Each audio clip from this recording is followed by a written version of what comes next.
everyone, it's been a while, but I want to go over the final archetype for hidden summoners, and we have a lot to go over, so let's just get right into it. So we have Pulse, we have Lamp, and we have Drop, and respectively they are level 1 Wind, level 3 Fire, and level 2 Water.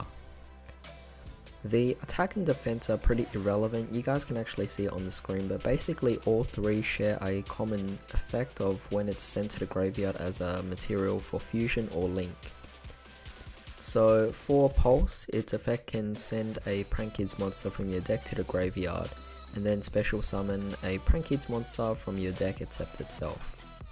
For Lamp, you can inflict 500 damage to your opponent, and again special summon another Prankids from your deck. As for Drop, you gain 1000, and again do the same thing by special summoning another one. Great way to recover, and overall they're mostly just used as materials for fusion or link.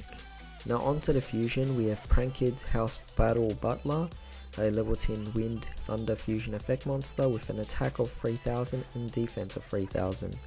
Materials require pretty much one of each card, so this is going to be a pretty powerful boss monster right off the bat. Cannot be special summon except by fusion summon, and you can only use the second effect once per turn. First effect, as a quick effect, you contribute this card, destroy all monsters your opponent controls. Second effect, if sent to the graveyard by your opponent, target a monster in your graveyard except for fusion monster and special summon a monster. So obviously, overall, I don't really think it's that great of a card because it does require really specific materials, and the fact that all it can do is really just be a Raigeki or potentially just special summon a link monster, since it can't even special summon fusion monsters. I don't really think it's going to be a card played too often. You might play one of them in the deck just for fun, but overall it doesn't even need to be played. Alright, so next we have Prankids Rawgon, which is the link for water monster.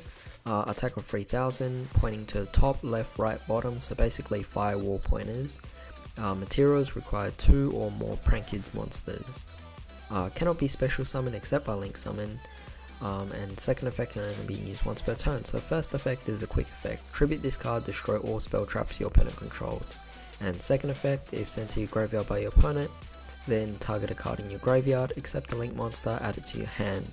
So just like the fusion, but instead you add a card to your hand instead of special summoning it. Then we also have Prankids no Diaboso, or Prankids on the Loose, a quick play spell card. During either player's main phase, fusion summon one Prankids fusion monster from your extra deck using monsters in your hand or field as fusion material. So as we can see here, this is definitely starting to get a bit interesting, as we have ways of recovery, and that's mostly what it's focusing on, and you could also bring out more stuff. In fact, one deck that I'm reminded of is actually Goki, because they actually have that same form of recovery. Only I think Goki is definitely a more powerful option than this. Alright, so for the next fusion we have Prankids Rocket, which is a fire, level 5, 2000 attack and 0 defense, requires 2 Prankids monsters. Its effect is, if this card is fusion summoned, you can activate this effect. For the rest of this turn, have this card lose 1000 attack. If you do, it can attack directly. Its second effect is, you contribute it and then target 2 non-fusion Prankids monsters with different names in your graveyard, special summon them. Also, they cannot attack this turn. Basically, it sets you up for more link plays and allows you to go for materials, because it's kind of similar to going with a whole defusion combo, except you don't have to use diffusion. So next we have a second level 5 Prankids fusion, which is the level 5 water, Prankids Weather. Attack of 2000, defense of 0. Materials require 2 Prankids monsters, and you can only use the second effect once per turn. So first effect, if a Prankids monster you control attacks, your opponent cannot activate effects until end of damage step. Definitely a great card to lock your opponent out, kind of like an Ancient Gear basically. For the second effect, during your opponent's turn, as a quick effect, you contribute this card, target 2 Prankids monsters with different names in your graveyard, except fusion monsters, special summon them. And then they can't be destroyed by battle this turn, so definitely a great way to keep you protected so that you don't actually die from this. But yeah, definitely a great card, because since they can't be destroyed by battle, that means next turn you also have link materials prepared. Alright, so now we actually have a second link monster. This is a link 2 Wind Thunder monster with an attack of 2000, pointing to the left and bottom, and requires 2 Prankids monsters. You can only use each effect once per turn. First effect, if link summon, you can add a Prankid spell trap from your deck to your hand. That's good to see that they're actually adding in consistency to this deck by allowing you to search for stuff. And for the second effect, you contribute this card, target 2 Prank Kids cards with different names in your graveyard, except link monsters, and add those cards to your hand. So I guess it's a great way to add spells and then perhaps recover the link materials to use as fusion materials. We have another link monster, so we have Prank Kids Bow Wow. This card is a link to Fire Pyro type with an attack of 2000. Links pointing to the right and bottom.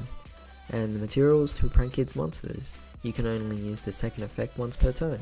So the first effect is basically a continuous effect. Prank Kids monsters this card points to gains 1000 attack. And second effect, as a quick effect, during your opponent's turn, you contribute this card, target 2 Prank Kids cards with different names in your graveyard, except link monsters, add them to your hand. Also, Prank Kids monsters you control cannot be destroyed by your opponent's card effects. So again, I'm definitely liking this in the fact that they can actually keep you protected. So great defensive plays here, and the thing is, the way that they're able to recover all their link materials allows for more offensive plays on your next turn. Alright, so now what's awesome is we actually have a field spell, Prank Kids House. You can only activate a card with this card's name once per turn. So a bit restricting there, but actually really good effect. So first effect, when activated, you can add a Prank Kids monster from your deck to your hand. Basically a Union Hanger or Trickster Light Stage, except it's restricted to only monsters. The second and third effect is basically once per turn, if you fusion summon a Prank Kids fusion monster, have all monsters you control gain 500. And third effect, once per turn, if you link summon a Prank Kids link monster, you can have 4 monsters your opponent controls lose 500. So just a bonus effect you get, but it's mostly the searching that we actually want here, and it definitely improves the consistency of this deck. The only thing is you can only activate this card once per turn, which is kind of unfortunate there. As an overall, I feel like this is definitely one of the weaker archetypes that comes out of Hidden Summoners. I do think that the Nephthys and the Mayakashi are definitely much stronger archetypes, but overall this shouldn't hold you back from actually playing it, because I do think that the artwork's definitely really eccentric, and it's something I would get into. It's really cartoony, and it's also derived from physics and stuff like that as well, like planks and all that, so it's definitely really interesting that they have a bit of lore behind these cards. But that's basically all I have to say about this particular archetype. Hopefully there's more cards that comes out that actually improves the deck a lot more, but overall the consistency of this deck and recovery is already really amazing, allowing for both defensive and offensive plays. So yeah, tell me what you guys actually think about this archetype. In the meantime, hope you guys have a great day. I'll see you next time.